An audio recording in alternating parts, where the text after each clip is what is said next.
win, vijana pose the key. Opponents wanna feel real, twin jalopy. Listen now, tomorrow we'll brain. Pour on me, please quench my thirst. Bring in peace, oh that's my wish. Kenya, yeah, money here, see together. Beautiful people, yeah, Mama Africa. See the sun rising, we go get up. For the better, salute, we achievers. Hakuna kulala, I'm not ready for game, I'm not ready for play. For the choice I make, yeah. For the choice I make, yeah. Rise to keep wave, come our flags of freedom to now rise to keep wave, come our flags of freedom unrelenting. Flags of freedom to now rise to keep wave, come our flags of freedom.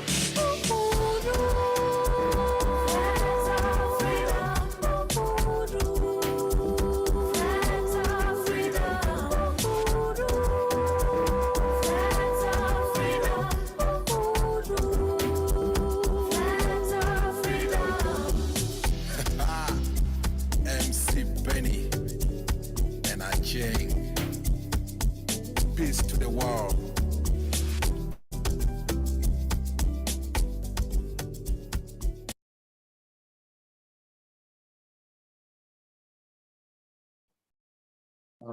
Ladies and gentlemen, good evening.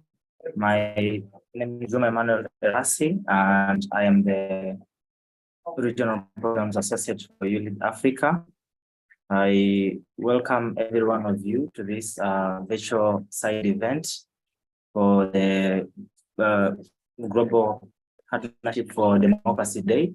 And let's give it one more minute for more participants to join in, then we'll start right away at 5:04. You warmly welcome.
Okay, so you warmly welcomed again. As I introduced myself earlier, my name is Juma Erasi, and I am the Regional Programs Associate for ULID Africa. Today we are glad to host a virtual side event on the Global Partnership for Democracy Day. The event is hosted by the International Institute for Democracy and Electoral Assistance, as well as the Global Democracy Coalition. The two are organizing the Global Partnership for Democracy Day, and MS Training Center for Development Cooperation is also holding a virtual side event in that very same line. The aim of this virtual side event is to have to provide a platform for civil society, international organizations, academic institutions, think tanks, and philanthropic organizations, and the private sector, for them to be able to have their voices heard under the Global Partnership for Democracy, the summit, which will be co-hosted by the President of the United States of America, President Joe Biden. So today, the theme of our video side event is we are going to be redefining human rights in an African context, where we will be breaking down the debate between universalism and cultural relativism in an African context, and how actually we can be able to define human rights in the modern era in an African context. Simply put, where is the place for young people in Africa when we globally or universally define human rights within our context? We have speakers, our esteemed speakers, to list them not in terms of importance. Our first speaker available in this call is Dr. Seda Rem. Dr. Seda is the program director for AfroZist. She leads the first Pan-African Youth Created and Run Leadership Program. We also have Flora Emmanuel. Flora is a Tanzanian lawyer and human rights activist. We also have Elias Odhiambo from Kenya. Elias is an advocate of the High Court of the Republic of Kenya, and he also draws interest in human rights and related debates. Elias also served as the East African Community Youth Ambassador to Kenya. We will also be joined in by Juma Mbwambo. Juma is also an advocate of the High Court of the United Republic of Tanzania. And we will also be joined by Andrew Kanamaji. Andrew is the head of leadership and governance at MSTCBC, but he's also a Ugandan human rights activist and lawyer. So to open the plenary, we will start with Elias Odhiambo. And Elias, we are discussing human rights in an African context, and here there are issues that we have to break down. And the first question goes that if human rights are literally the rights everyone has simply because one is a human being, they would seem to be universally defined, or we should have a universal definition of human rights. Now, this context in itself holds culture irrelevant when it comes to the validity of moral rights and rules. It's important to consider cultural relativism when defining human rights, or to even have an African contextualized definition of human rights. I leave this to you, Elias, for a start. You are warmly welcomed.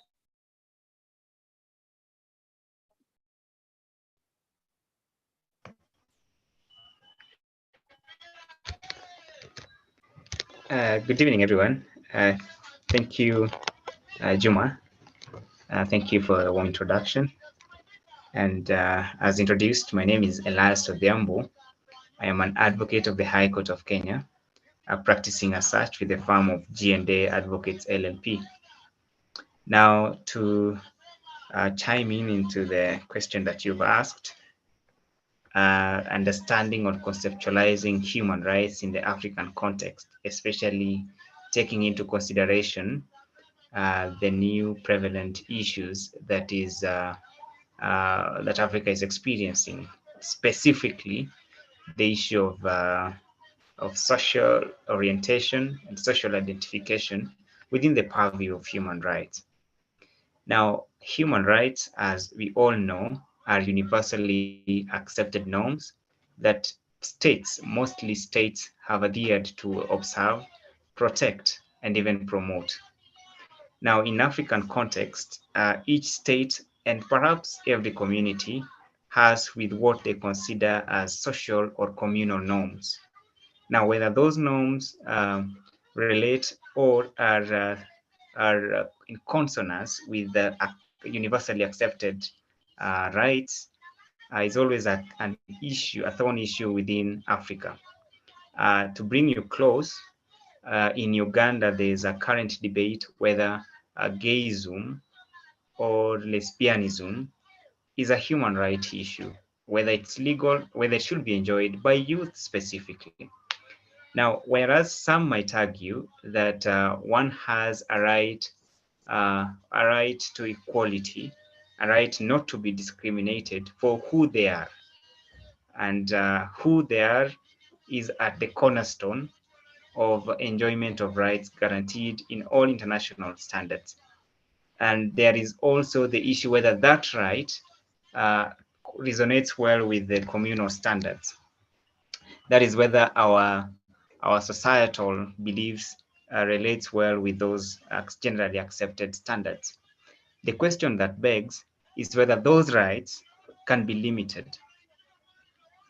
And while limiting those rights, do they conform with the tripartite tests of legality, whether they are necessary, and so on and so forth?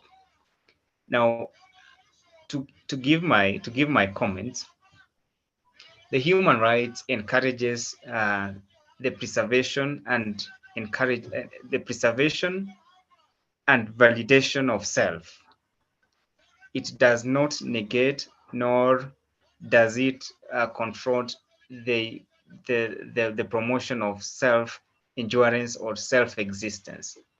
To the extent that what I enjoy does not negate or does not affect a fellow citizen, then by all means necessary, we all have societal obligation to ensure that preservation of self and enjoyment of self-entitlement are acceded compared to being negated by society. To that extent, scholars have argued it doesn't matter whether this general or overall perspective goals are to be upheld. No, what is important is whether that individual right of a person can be enjoyed within the societal goals. So societal goals should never be used to override individual right. What you conform to as a society, especially youth, we should ensure that we promote the individual perspectives, individual rights, or individual norms, that individual social norms that we have given unto ourselves by virtue of being partner states and having ratified most of international rights. So in my view, and just to answer the first question, the idea of human rights connotes a situation where one has self-preservation, self-entitlement by virtue of being human. It is not condition precedent it is the only condition precedent that one can enjoy the universally accepted rights. Those universally accepted rights should not be interfered with by majority just because an individual conforms to different social beliefs. That's all, Juma. I thank you very much, Elias. And I hear you break down very well the definition of human rights in a manner that everyone should enjoy their own rights, so far as the rights do not in any manner whatsoever interfere with other individuals' rights. And I also draw the same line of reasoning. Now I would like to pose the second question to Dr. Seda. And here, natural law maintains that human beings possess intrinsic values that govern their reasoning and behavior. And we believe that there are universal moral standards that are inherent to humankind throughout all time. And these standards should be or they basically form the basis of what we consider as a just society. Nonetheless, what is right here may not be right elsewhere. Maybe what is right in the West may not necessarily be right in Africa and in our context as African communities. How are we able to relate moral social comparison in an African context without violating human rights? Now, getting back to the universal naturalism, I'm into the universal context of human rights. Dr. Seda, you are warmly welcome. Thank you, Juma, and good evening. I'm calling in from Kenya. So I think to begin to answer that question, I'll preface it by saying that we need to, as Africans and African youth, we need to be careful of rhetoric that questions or suggests immorality in Africa in comparison to Europe or the West. And therefore the possibility of a violation of human rights in terms of the question that you asked them, we would not see that same question being asked, for instance, to Europe, right? In terms of their culture, there's an underlying assumption when you're dealing with the human rights system that Europe is inherently moral, and Europe is the standard that all other regions need to aspire to. So when asking a question to do with morality and human rights, we need to be very careful of those underlying assumptions that we're making. And so I'll take us a step back. When we're talking about, and when we say, or when someone says that they have a right, what are we doing? We're asserting that we're asserting the existence of a legal system, and a specific legal system where there is an authority that grants them or grants you this right, and the repercussions if there is a violation to this right. So the debate is then not so much questioning the cultural link or moral link or interpretation of, for example, the right to universal healthcare, but rather the cultural and historical link with the legal system and its entities, or its machinery, such as, for instance, the state, the courts, and the law itself. So the question of an African contextualized definition of human rights, right, which is underlying in that question that you asked me, becomes a question of what statehood means in the African context, and how do we then decolonize the state, local politics, and international politics.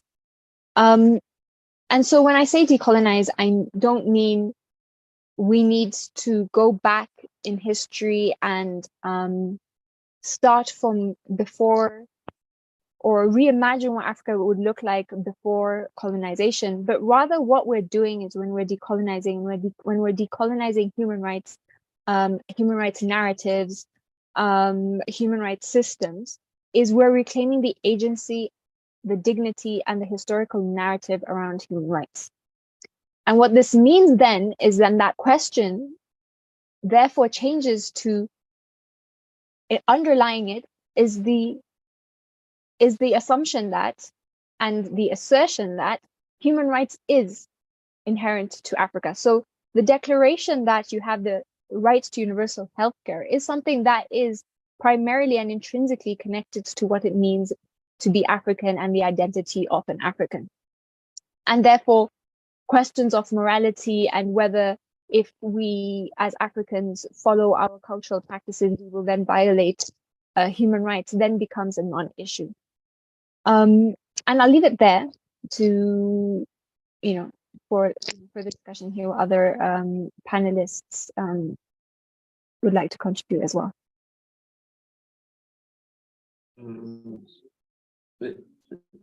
Thank you very much, Dr. Seda. That was a prompt response, and because I hear you say that historical narrative and dignity should be in the course to define human rights should be also considerate of African culture and whether something is right or wrong here and there. There should be still a way to improvise the way we define our way of human rights and not to forget our own culture and way of life. Now, there is a debate on gender intersections, which not to directly limit our discussion to that one. There are also issues of inequality and the way technology has affected our society, but it goes also up to freedom of expression and rights of speech and other social cultural rights. Now, the question is, do we really need to designate human rights in Africa for us to have a purposive approach onto how we interpret human rights, or do we need a, like say, do we need like to have normalized averages for us to be able to generate human rights that are African based, or the other way around? Elias, would you like to respond to this one? Like, do you really think we need to redesign it, our human rights system, or do we specifically need an African contextualized human rights based approach?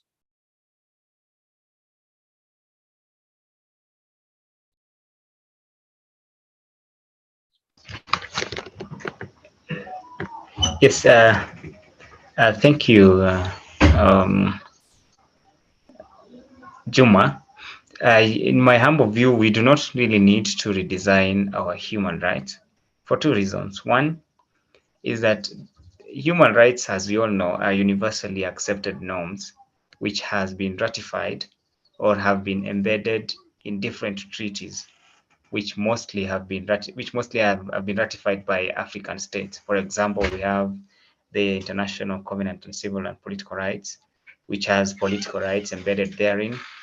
We have the International Economic Social ICSR, which has embodied most of the which has embodied socioeconomic rights. We have Universal Declaration of Human Rights, which have been ratified by almost all African states.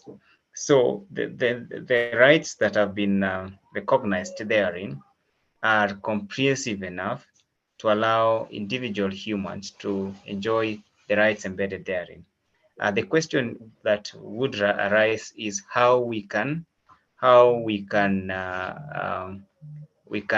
create room or environment for enjoyment of those rights, taking into consideration the current or the recent societal perspectives, to the extent that the society is dynamic.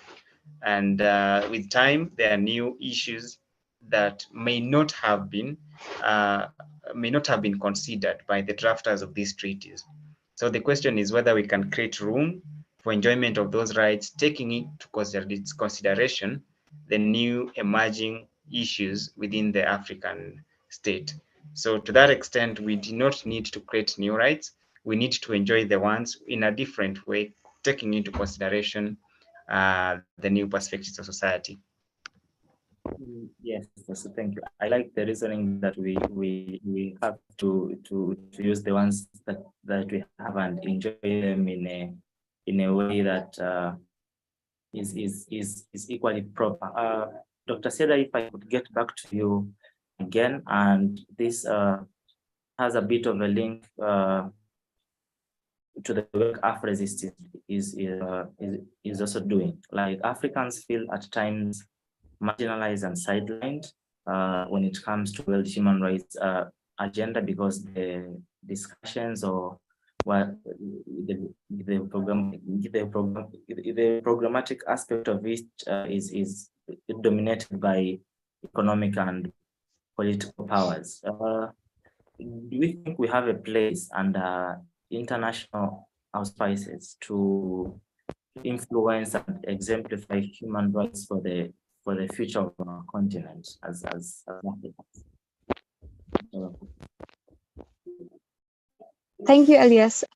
We do have space. So we have spaces such as this, and we have several other forums where African youth are consistently being engaged for their knowledge, their opinion, their insight on different issues. So the spaces are there.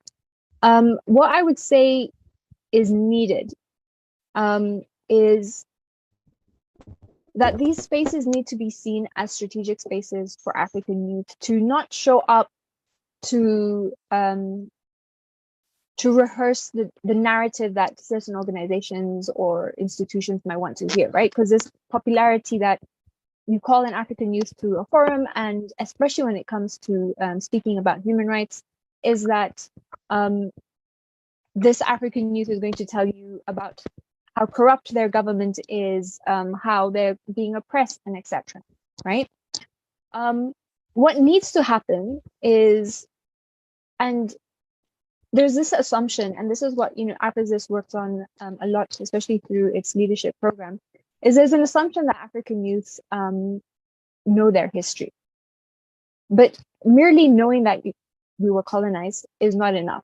We need to look further back. And when I'm saying the history, I'm saying we need to understand, and there are very few systems and schools that teach African history and pre-colonial African history. And why I say this is important is, for instance, assuming that human rights is a popular, and when you learn, and I think Elias will also can speak to it as well, when you formally learn about legal systems, or you formally learn about human rights, you always begin with this philosophical narration of the origins of human rights lying in Europe, right?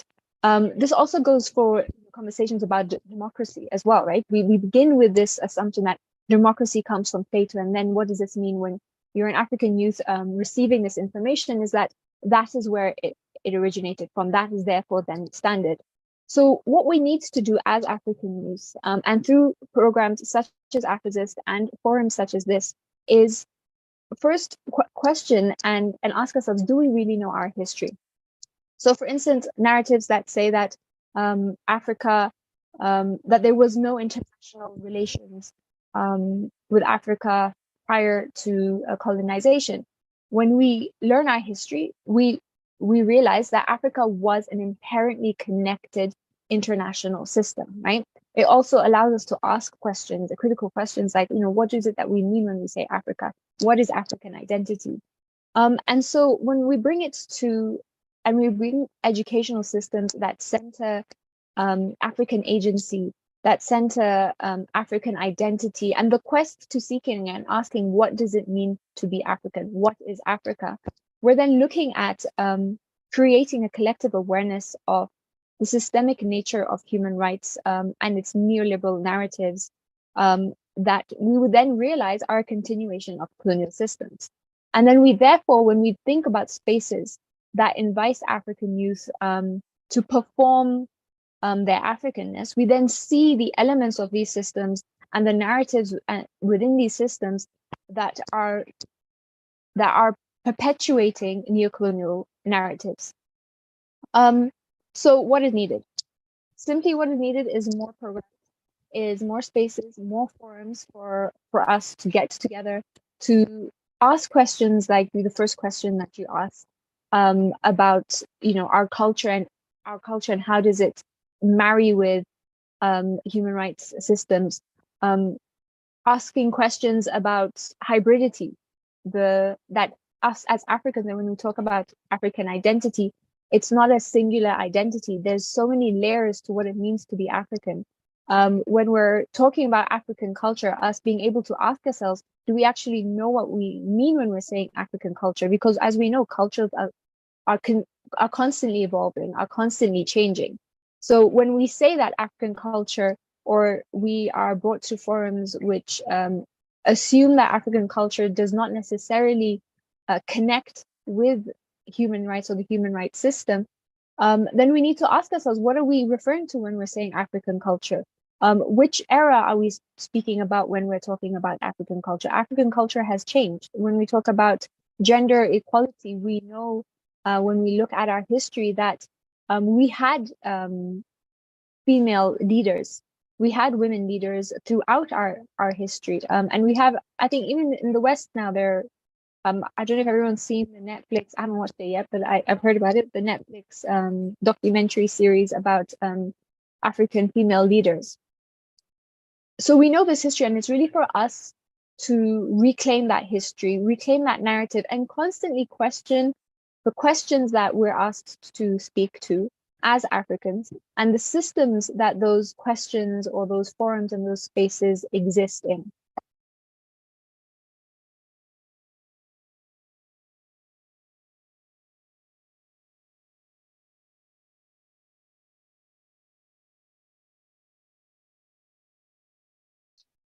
So I was muted. So thank you very much, Dr. Seda. I agree that transformation of mindsets is key to the way we should be approaching this matter of pertinent concern. As we are heading on to the end of the session, and I will open the floor for participants to also come in, but I'd like to lay the final question to Flora Emmanuel, who is a human rights activist and a lawyer. That what is the way forward? Because we understand that Africa has laid the foundation for its own regional and human rights institutions, where we have the African Court on Human and People's Rights, the African Commission, which is set up by the Charter, and the new prospect of an African Human Rights Court. I believe this is a renewed approach for African values to enrich the international norms and standards of human rights. Can something more be done to improve this situation? You can also start, Flora, from what are we missing as a continent, and what should we do to improve the situation? Maybe. Welcome, Flora. Thank you a lot, Juma. I have problem with my camera, but I think my voice is headed well, right? We hear you. Yeah. Okay. African Court and African Commission, from what I think, that is not the only solution as to stop violence of human rights in most of the African countries. And I'm saying that because even the protocol of establishment of the charter itself, it gives the limitation. As a youth, I thought that because it's our court and it's our commission, all African countries should have been there in our African Court and Commission. But to tell you the truth, is only 34 states who have ratified the protocol, and out of 34 states, only 8 of the 34 state parties the protocol have deposited that the declaration on recognizing the competence of the court to receive cases direct from individual and non-government organization. And to mention those 8 countries, they include Burkina Faso, Gambia, Ghana, Guinea-Bissau, Mali, Malawi, Niger, and Tunisia. So these are the only 8 countries, African countries, that recognize the competence of the court. So the rest of the countries do not recognize the competence of the court. And we are all witness that the African Court has made a good decision against the countries that violate human rights, but nothing has happened because the African Court itself doesn't have any mechanism to force the countries to do what the court requires them to do. So by saying that, Commission and the court is not the only solution. So what should be done is that countries itself, African countries themselves, have to strengthen national institutions that deals with protection of human rights, but also countries have to have this political will on protection of human rights, and also to strengthen efficiency of their laws so as to protect these human rights. So by saying that, I think first of all, what should be done is that the countries, African countries themselves, has to be to have this will of protecting human rights, because the most violated institution when it comes to human rights in Africa, most of them are states themselves. So as a youth, I think youth have voices and other individuals have voices. We can, I think I want to say we can raise our voice to make sure that countries are creating this strong institution as to make sure that our own rights are protected. Yes. Yeah, thank you very much, Flora, for the recommendation, and we really agree with you that we truly need to be consistent and very, very clear with our intentions as Africans, because if we do not directly accept what is ours, then how are we going to implement those other international legal requirements that we have assented to? I've seen comments in the chat, and from Mabacha Ibrahim, he's saying that African youth and young people have to look back at history and redefine their identity with regards to human rights. But now, as I open the floor for questions from participants, you can kindly raise your hand and I will directly allow you to unmute and for the question or a comment. If it will be a question, then you could directly address a speaker who you prefer to address the same. But I have seen the first question in the chat from Okello Chaz. I will come to you, Juma Bambo. Thank you very much. Okello is asking, does it mean that Africa Africa needs to redefine human rights so that we will be treated equally with the Western world? I think this one can also be responded to with another question that will follow up. Welcome, Juma Mwambo. You're also allowed to respond to the question too.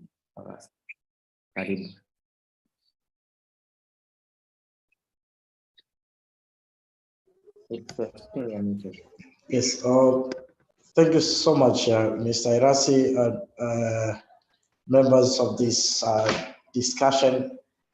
I joined very late, but my apologies because I had some schedules to accomplish here. Yes, as the topic itself suggests, I think, yes, there is one of the comments you have read there is said that there is a need that we African, we need to understand, as special youth, we need to understand the background, our history, first of all, before touching anything relating to human rights. But also, and these things are regarding to comparison between Western and African-centric perspectives, I think we will come later. So my contribution at this point is that I think, first of all, we need to understand the rationale, the historical development of human rights and how did it came to Africa. Because at the beginning, human rights were recognized in Europe, and those who established this human right formally as a formal discipline, they categorized these things. I think when we discuss it as an entire thing, that's when our problems start. And these unnecessary frictions now comes into into reality. So I think we need to understand, because there are the 3 generations of human rights. We have the first, which is the first generation of human rights containing civil and political rights. Secondly, we have the second category, which contains social, cultural, and social, cultural, and economic rights. And the last one is group rights. So now, when it comes to human rights, which touches cultural aspects, this one have been stated has been problematic for so long. So, in order to enforce cultural-based rights, I think there is a need to understand origin, background of a particular society before imposing those standards and term them as human rights. For example, in an African perspective, issues relating to LGBTQ's rights, yes, we cannot say it's a bad thing. Perhaps in another perspective, it's a good thing, but in Africa, we are not recognizing that thing. It's you know, that's how life is, because in one point something may be a curse in one place and it may be a blessed in another place. Therefore, in order to first of all enforce human rights or cultural based rights in Africa, Africa has to understand its origin, background, and the rest of the world community has to respect, as we are saying, we respect the diversity, has to respect the African perspectives towards cultural-based rights, because in another way, also cultural diversity or cultural background or cultural origin is also human rights to be respected. So in my take, I think before going to the enforcement of the institutions, how does Africa enforce human rights? I don't know, and whatever, we need first of all to appreciate the 3 generations of human rights and understand that there is a difference between cultural-based rights and those which are fundamental and basic, and that they have a common standards worldwide. That's my little contribution for this evening. Back to you, the host. Thank you very much, Mr. Bambo. I see a hand from Abacha Ibrahim. Abacha, you are warmly welcomed.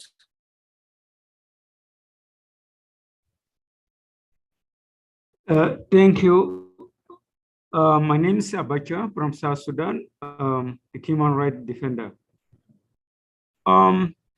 When we look at the issues of human rights violations in Africa is almost similar in nature. So what I was trying to say is that some of the human rights principles and enshrined in those documents are well taken by most African countries. But however, now the current global trend in terms of when we look at the gay and lesbian issues is so much happening in Africa. And you find that our African country leaders, most of them stand from that this has never been our culture, and we really need not to defend them. And then I believe that as young people, as youth, we also need to fight hard that these are some of the cultures which has been imported to us by the colonial powers.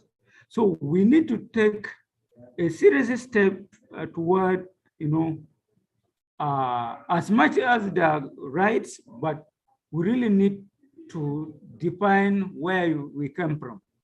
We are African, and this kind of rights, to my opinion, it is not really so much important in the continent.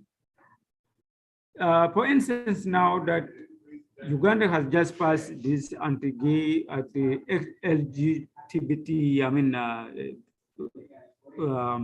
bill, and most international community are trying hard now to persuade Uganda in terms of maybe they can cut AIDS and all this. So as young people, we really need to stand firm. One, because these are not our cultures, and we really not to go by anything that was brought to us in the name of human rights. First of all, some of these rights have not been enshrined in the 30 articles of the Declaration of Human Rights. So we really need to struggle hard to make sure the Africa we want, but not the Africa that is being intimidated in terms of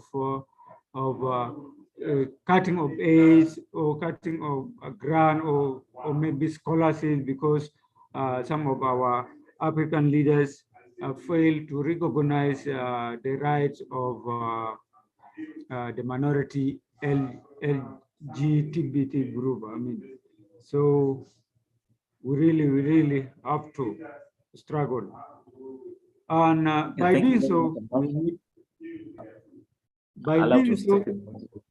okay, thank you. Okay, thank you very much for your wonderful contribution. Salima Ishak Adan, you have 1.5 minutes. Karibu. Okay, thank you very much. Thank you very much. Okay. Dear Africa, Youth Lead Africa, really, I see this a very good platform, and I'm very much appreciated to be part of this.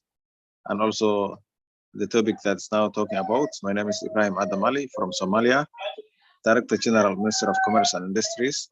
So, although it is my first time to attend this platform, I see it will not be the first time I will be active and also be with you. Really, my colleagues were talking about fantastic topics and also sharing with us information. So I want to short here. Thanks for your time, and also to be part of you, so that let all African youth be success all over the world. Thank you. Thank you very much, Ibrahim. Okay. Thank you so much. My name is Salima Ishaq Adam. I am from Somalia, same as my colleague. Personally, nowadays I was doing a research on human rights violations in my country, Somalia. But at the same time, I really learned a lot about human rights, not only in Somalia, but also like across the continent. And personally, I knew how important the human rights was, but it's even more complicated now. And I'm really more conscious of how poor the state of human rights is around the world, not just in Africa, but also around the globe. And I'm so happy to participate this kind of meetings. So thank you so much. Thank you very much, Salima. Atanas Seremu, you're welcome. Atanas Seremu, welcome. Okay, I then welcome Frederick John. Frederick, the floor is yours. Thank you so much. This is Frederick John from Uganda. I am a legal student and an activist. Now, I would like to say something about conservativity and rigidity in the face of democracy. That brings me to the context of Uganda, where apparently we are having this debate about the anti-homosexuality bill, which has been passed by the parliament. Now, I believe that as Africans, we really have a culture that we need to stick to. But then human rights is an entitlement to everyone, regardless of how they choose to be or how they choose to to live their lives. So I believe that much as we are Africans, we really need to adhere to certain things. We can't go about mixing what we are supposed to have and then some moral things that we are supposed to have, some levels that we are supposed to live up to. I believe that human rights is supposed to be entitled to everyone, regardless of whether they identify as LGBTQ or something of the sort. And then it is very unfortunate that in Uganda, much as there are key issues that are supposed to be dealt with, the parliament actually has gone ahead to make these a trend, which I believe could actually be like an advert to some other people who might not even be updated about this kind of thing to get into this to get into this situation.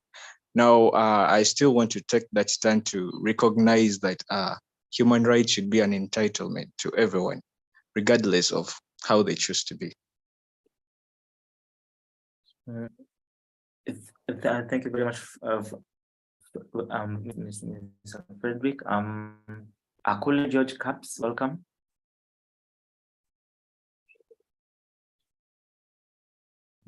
I then welcome. Okay. Thanks so much. This is Akule George Caps from Uganda. I would like to talk about one or two things, most especially when we talk about the African culture.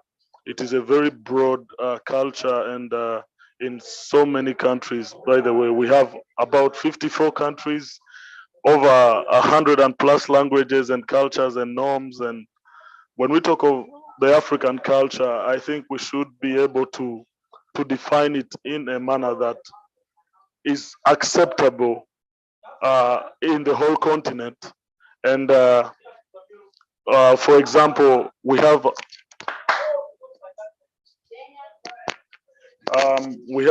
certain things that are not acceptable even within our cultures, and there are other things that are acceptable.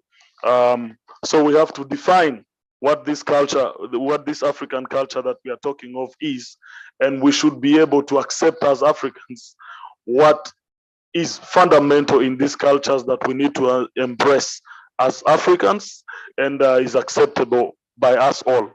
Now, when we look at the context of implementation of human rights, it's also another different agenda, because we are talking of principles, fundamental principles of human rights, but it becomes a problem even implementing this that we have in our relative countries. Now, me, in my own suggestion, I think the idea of open source knowledge to disseminate or create awareness within our communities. First, our people need to know what these rights are, and then how best they can implement these rights has to come up, because the current trend is only talking about the LGBT, and it has become a very big concern within Uganda. And there are so many doctrines that are being published, and these things come to our countries, come in Africa, and some of them have even become part of our curriculum, and it's really obscene, most especially when it talks about the anti-gay bill that was passed recently by Ugandan parliament. So some of these things have been in our cultures, and they were seen to be bad norms, and then now they are coming back, and the Western world is trying so much to push them. So I think we need to redefine the African culture, get to know what we really need as Africa, and accept it. We need to adopt a certain culture that is Africa related and Africa wanted.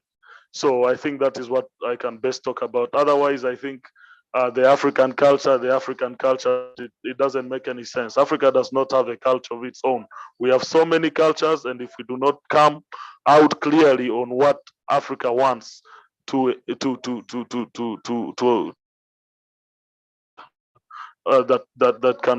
can give an image of Africa itself as a culture, I think we're not doing anything. Thank you so much.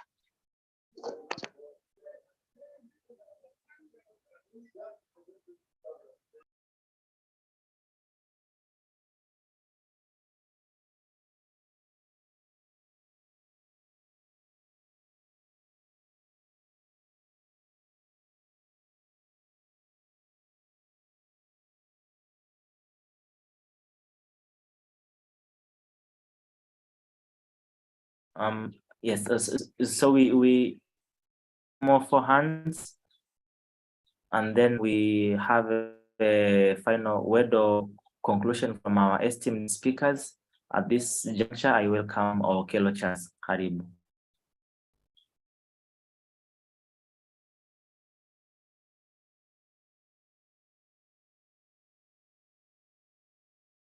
Okay, if Okello is not ready, then I welcome Thor, Ioannes. Thor, you're welcome. Yes, please. Thank you so much. My name is Thor Ioannes. From South Sudan. I want to talk on issues of rule of law. If African wants to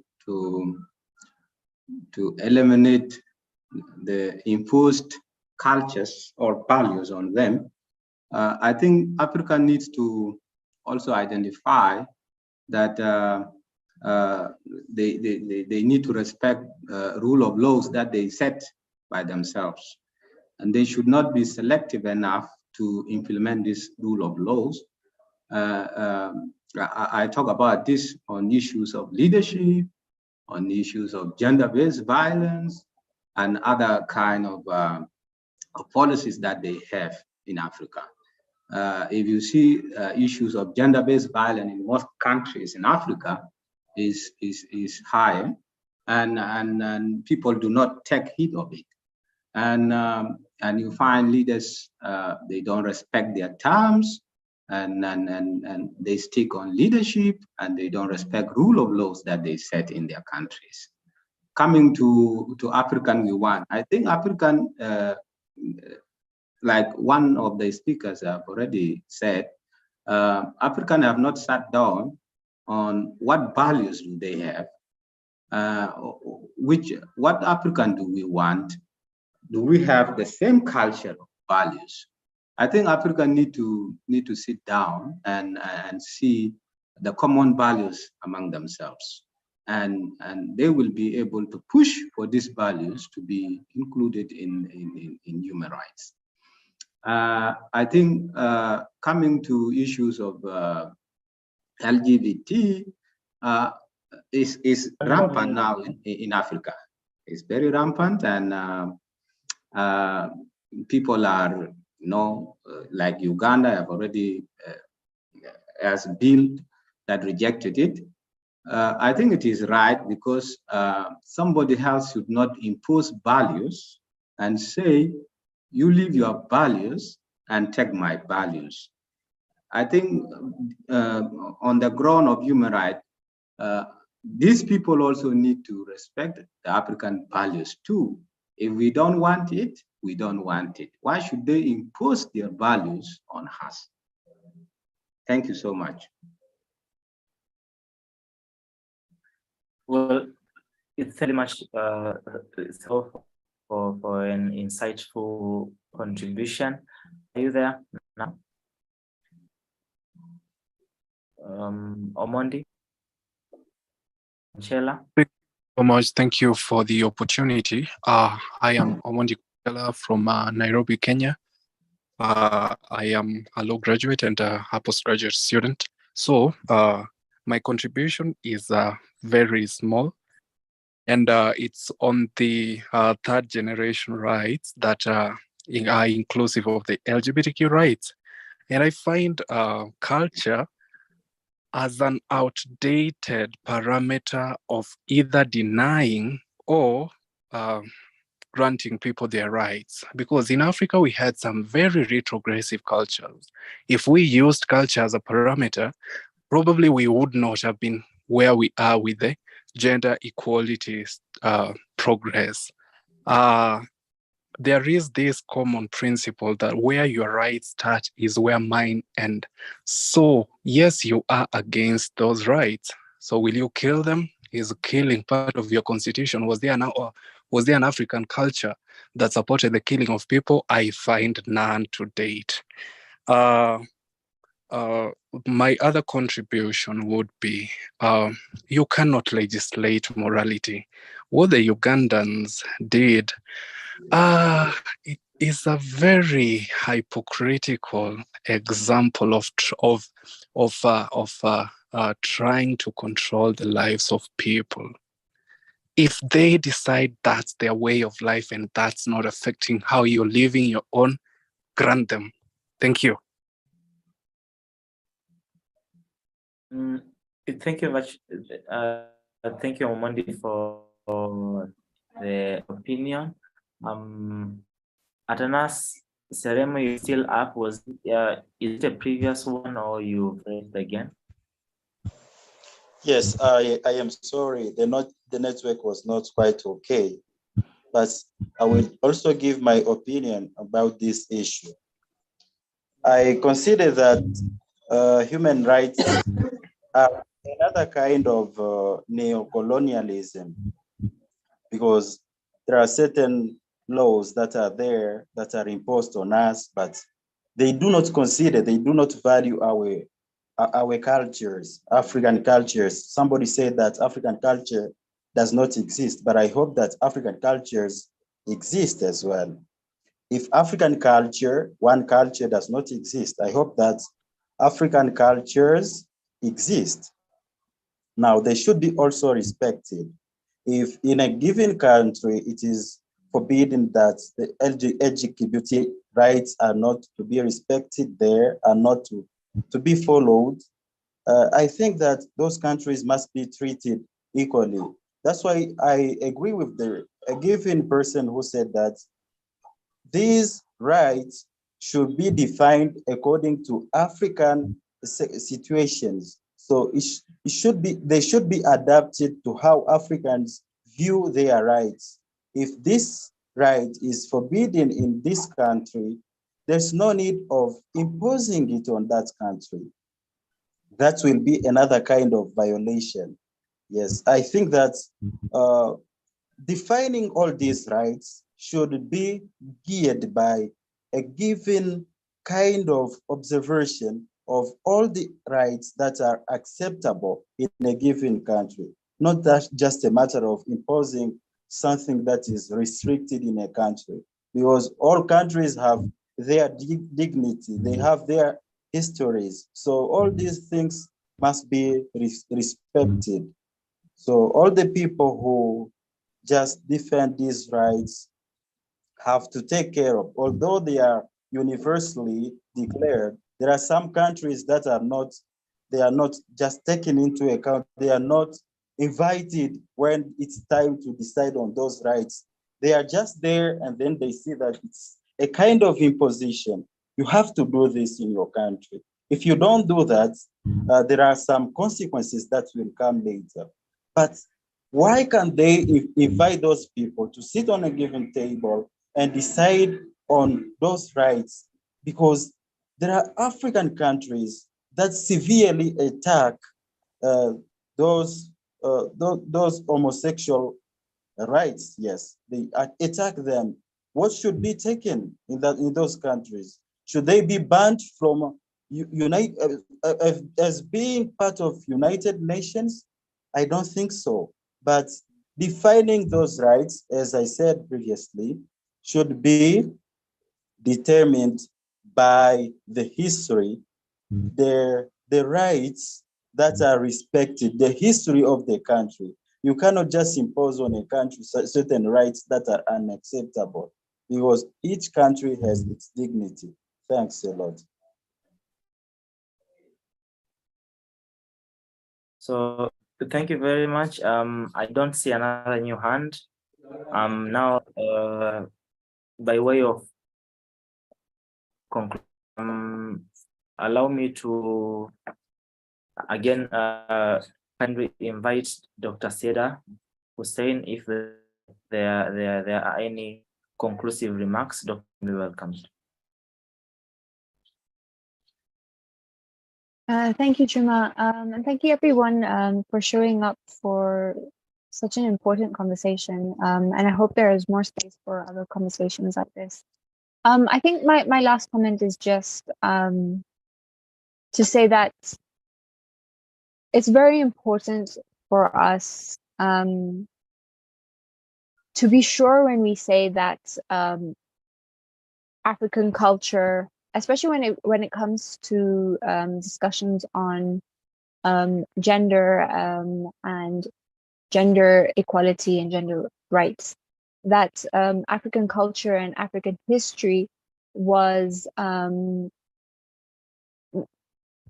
does not blend or does not accommodate or is not up to the standard of what we talk about when we talk about gender equality today.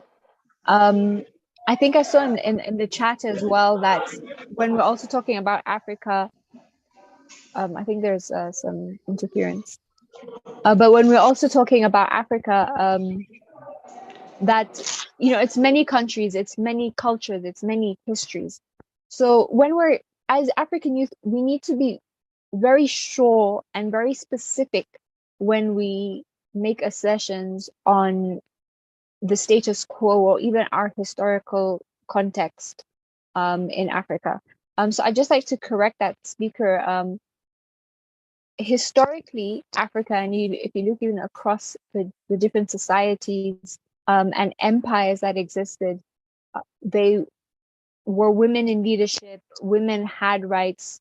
Of course, African culture, you know, and culture everywhere changes as even living standards change and circumstances change. So there are specifics that may be different. But we need to be very careful when we make assertions like that and ask ourselves, where did we hear that? And who told us that? And what, why, you know, like what sort of political system or narrative does that feed, or does that aid? And I'll just leave that there. Thank you again, everybody, for showing up. And this was a great conversation. Thank you very much, Dr. Sieda. Elias, you are welcomed for any final remarks.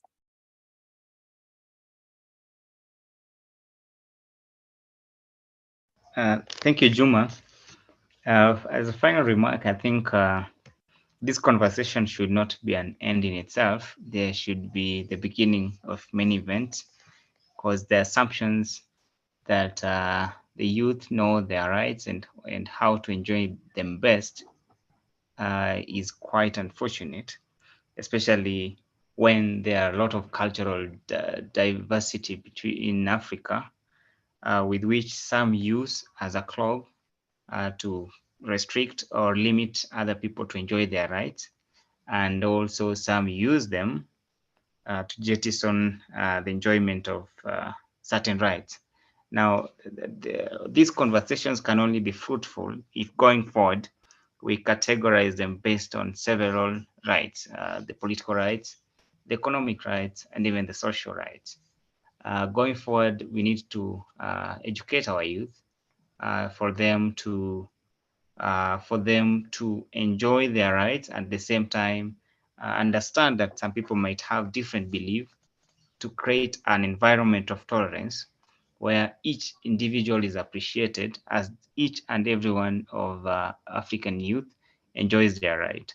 So with a good sensitization program within which we educate our youth on different cadres of rights, I think these conversations will be fruitful, and they will be of great value to our youthful continent. Thank you, Juma. Thank you for the chance.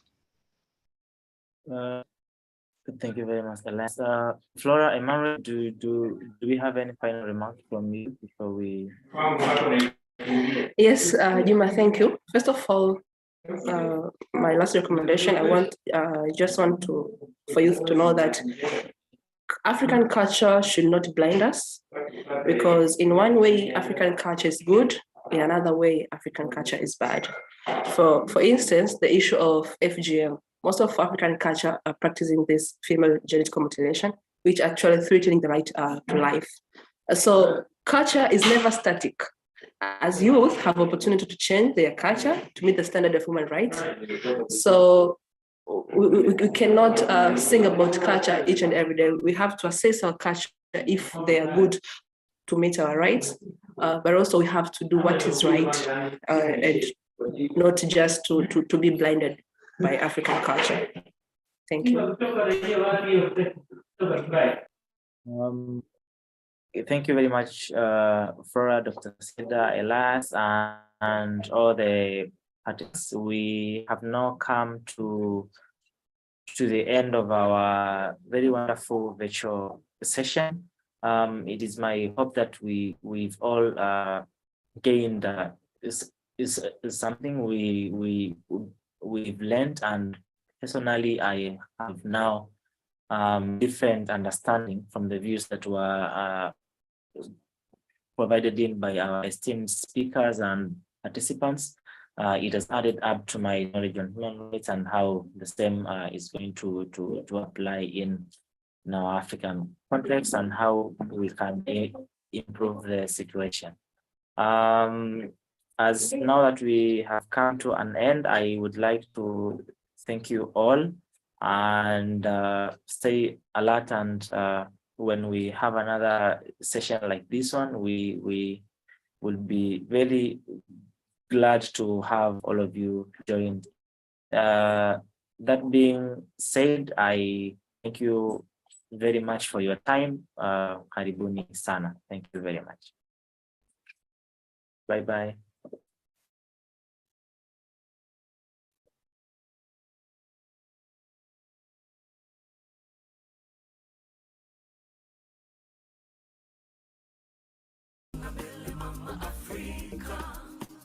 Africa,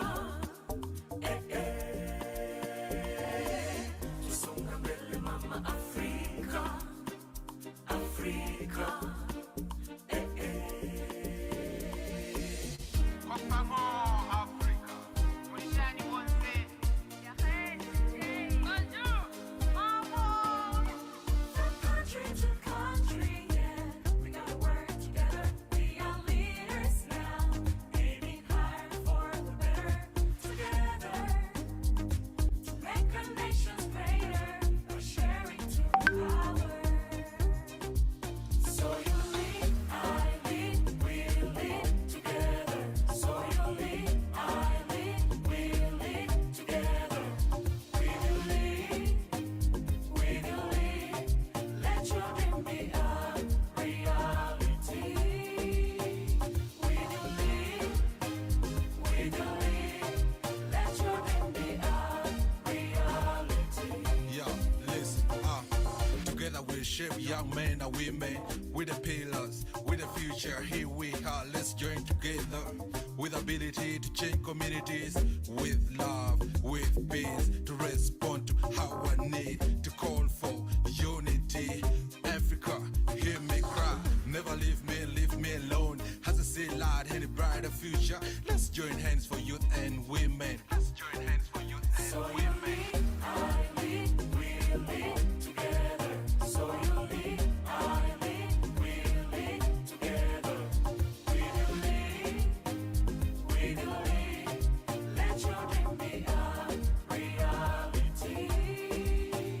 We will lead, we will lead. Let your dream be a reality.